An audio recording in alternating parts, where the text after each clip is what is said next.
Hello everybody, and welcome back to the third part of this video. So in the first part, I talked about this book I'm reading a little bit.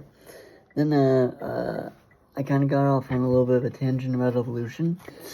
Then in the second one, I kind of, wasn't a tangent, because I meant to talk about it, but I was talking about some of the interconnections between the reason that I'm reading this book, as well as being a Neo Breslover, which means I'm a Talmud of Rabbi Nachman, and how those things all interconnect.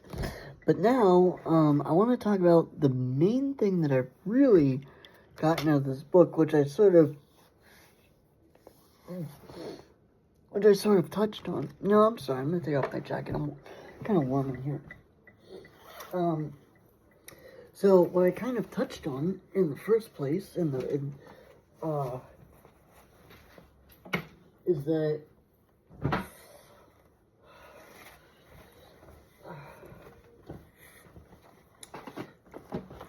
I talked about this idea of God's immanence and transcendence and all of that, and so this ties in really well, actually, with the very essence, I feel, that of what the argument this book makes, and it's really had such a profound effect on me. And I haven't even finished the book yet. But there's a chapter here, I believe it's chapter 12, called Monism versus Dualism. And I think interestingly enough, I think this is kind of the essence of the book, of the argument of the book. And so to get into it, first let's just generally cover what those two terms mean. I'm not going to get into a whole long 45-minute explanation of each one. I'm going to try to keep it brief. But monism is a philosophical position, which means that, what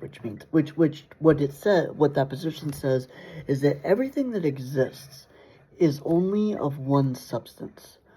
There aren't multiple realities. There's one reality. There's one substance. There's one thing, there's one fabric, one, if you will, material, essence, the skin of, for lack of a better term, of reality, the flesh and blood of actual existence. That there's only one of those.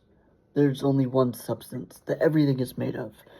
And generally speaking, that is what most of modern physics seems to modern physics up until quantum physics, but we won't get into that quite yet. So stay with me here. But physics basically says that all that exists is matter, because matter cannot be created nor destroyed. And that matter is made up of atoms, which are basically little tiny balls of other stuff, of subatomic particles, that all there's however many of them in existence, and all these little teeny tiny submicroscopic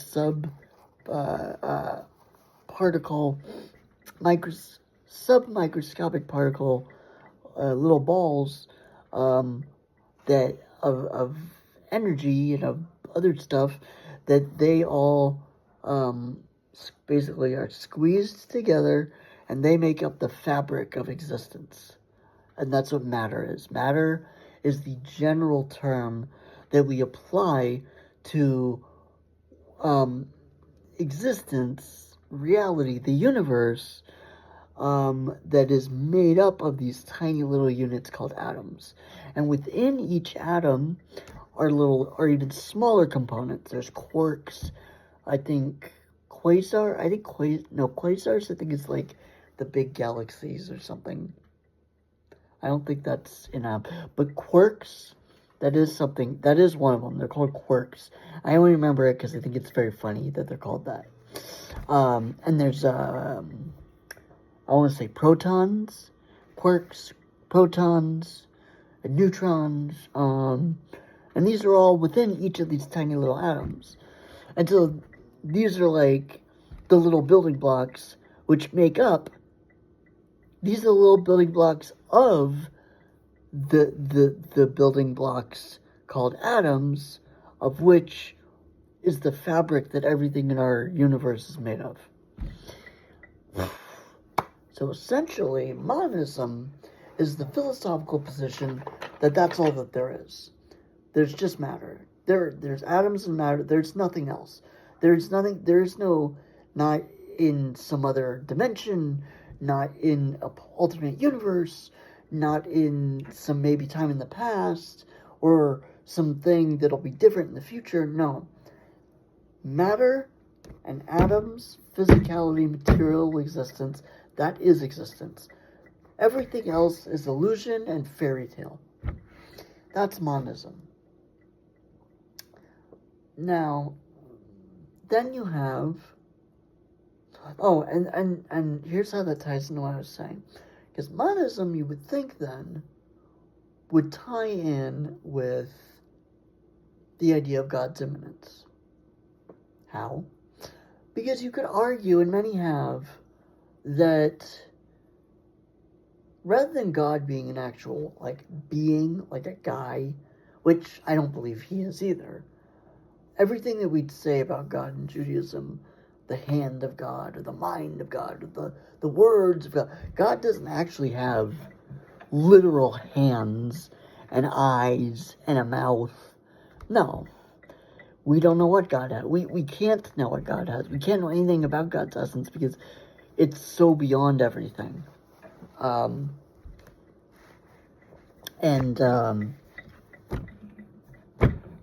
So these are obviously metaphors. But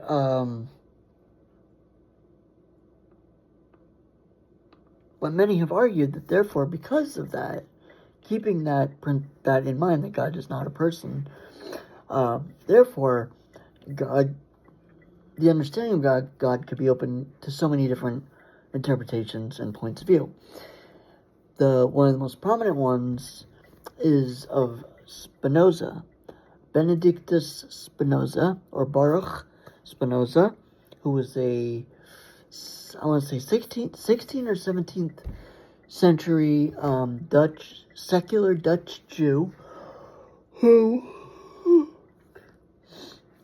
basically developed the first kind of modern conceptualization of the idea of monism.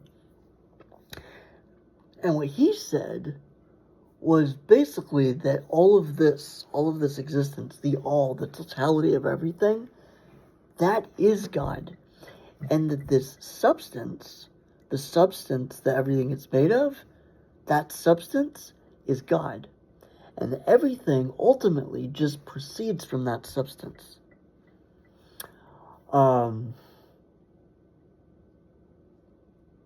Which is really interesting because on the one hand, you could be like most secular-minded people, you'd be like, okay, well, it's not, so let's just not call it that because it's not what it is. Or if you're from a more mystical, metaphysical-minded sort of thing, angle, you want to attack it from that point of view, or not attack it, but if you want to, come at it and try to understand from that point of view,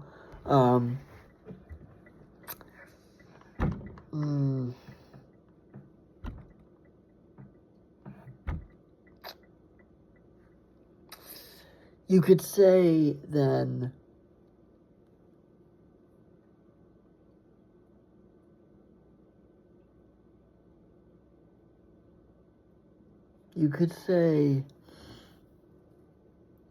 that is an atheistic view. And indeed, that is what happened to Spinoza. He was actually put into cherem, exile. He was excommunicated from from the Jewish people, which at that time was basically a death sentence if you were a Jew. It was like, convert to Christianity and make some good Christian friends, because if you get excommunicated back then in those days as a Jew, you were, like, left for the wolves, practically. But that didn't deter him, and he still stood his ground with his monistic belief. And you know what? Good for him. Good for him for having his principles, you know? But many people accused him of being being functionally an atheist. Because they basically are like, okay, so basically all that you're really doing is taking nature and calling it God. Okay? So you're an atheist. Yeah, that's what it is. But then there's another position, which the book, the name of the chapter, monism versus dualism. There's another concept, pardon me, in philosophy called dualism. And what is dualism? Dualism is the idea. Dualism. It's kind of fun to say. Duel. Yeah, duel. Come on, let's have a duel. Okay. I won't do that anymore. Okay, one more. Duel.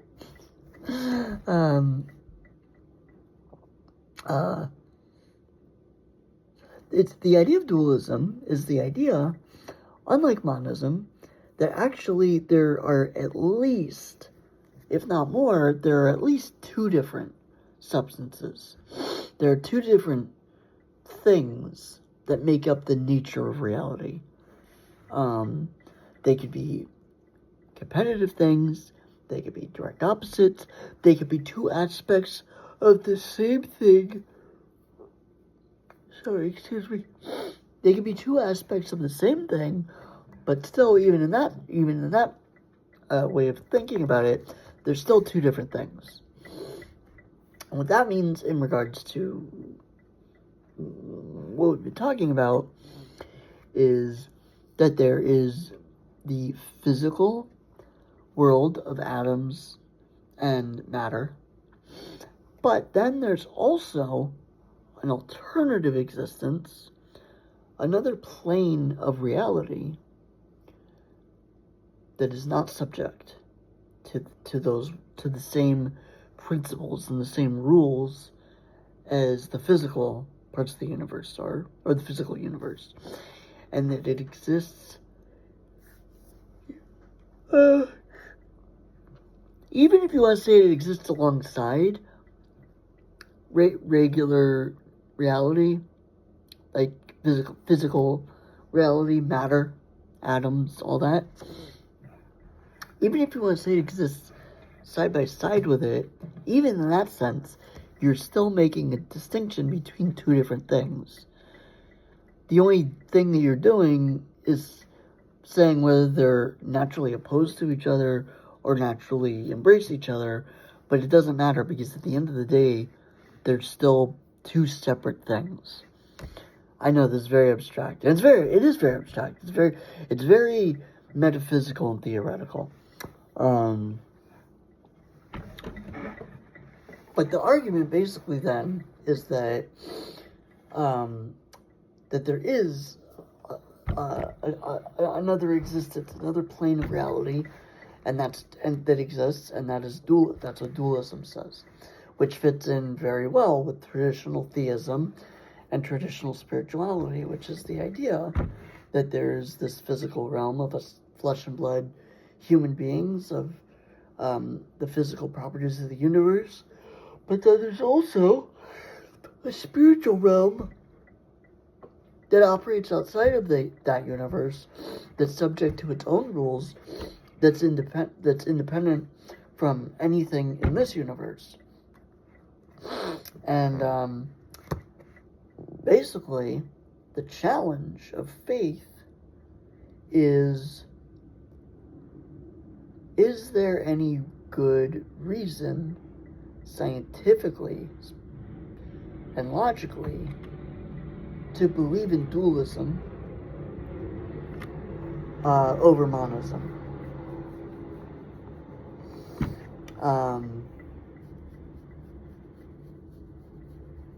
Billy. Excuse me. I'm doing a show. You're in my way. Thank you. Silly kitty. I love him so much. Are you a good boy? Are you a good boy? I love you. You're a good boy. Who's your good boy? Who's your good boy? Okay. Sorry, I love my kitty. Actually, no, I'm not sorry. Sorry, not sorry. And there he is again. Hello. Hi. What you doing? What you doing? Oh, hey. No biting. He has this thing where he likes to bite. He likes to bite my face, and it pisses me off, and it hurts. He's so deceptive, because one minute he's all, oh, it's so cute, oh, he wants to go, and then, like, literally, like, dies. He's a psycho. He's a little psycho. You're a psycho. You're a lunatic. Anyway,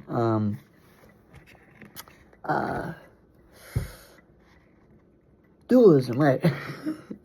So then the issue then is there any real evidence for dualism? Is there any is there anything substantial, anything reasonable, or any actual argument that makes any real sense to believe that there is anything that exists other than this physical universe? Well, that's where this book comes in. And of course, that's right when you go in my shot. Come on, buddy.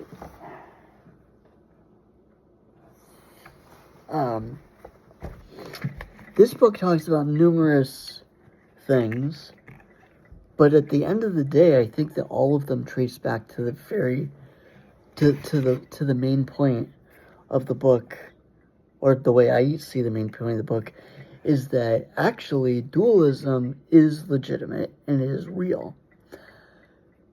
There is an alternate existence beyond matter and beyond atoms that exists. This universe is not monistic. It exists. The physical universe exists, obviously, but there's also a non-physical part of it. Or there's a non-physical alternative to it.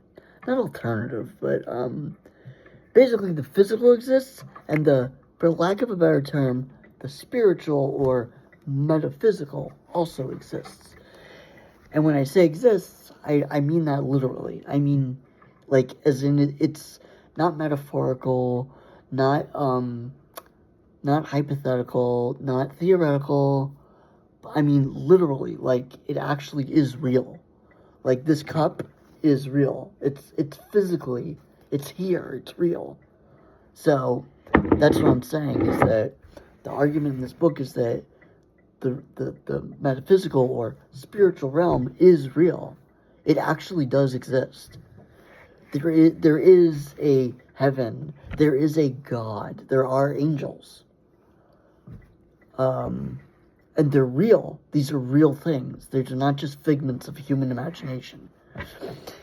That's a pretty bold claim, obviously. I would argue that might be the very essence of the debate between secularism and religion, and materialism and theism. And this book, I feel, at least from what I've read so far, I haven't even finished it, but so far, I feel that this book has adequately demonstrated the case for the existence of a dualistic reality as opposed to a monistic reality. That there actually is a real, true other place, other realm from the realm of matter and atoms and quarks and protons and neutrons. There is another realm that exists separately, and it is in that realm where we find God and the human soul, or if you prefer, consciousness. Now, I would say probably the Although, look, I'm not one of these people to take one argument in favor of something that I like or that I think sounds cool and then run with it and then don't have any other defenses to it. I used to do that because I was stupid, but now I know better. So I'm not saying that I read this one thing and it's, just this one thing completely. No. But this one thing is an example of, rather than this one thing being the thing that convinced me, think of it instead as this is one of the things that convinced me, rather than saying there's this general principle and here's this one little tiny example that proves it, try to see it the other way, that I'm saying there's this big principle and here's this one little example, not that necessarily proves it, it does prove it, but I think as well as proves it, also demonstrates it. And it demonstrates that it both proves that it's true and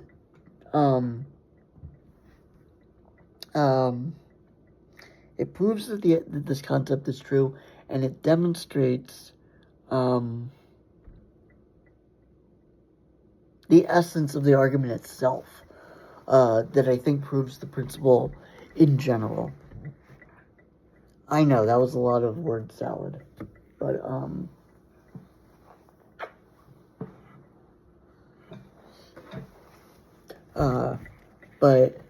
but here goes.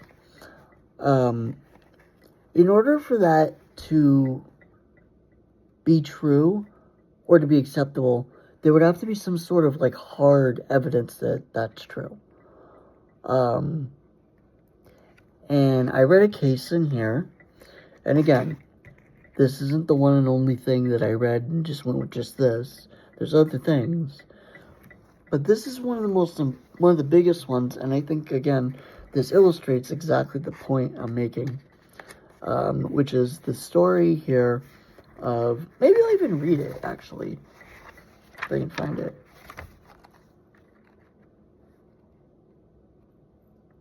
I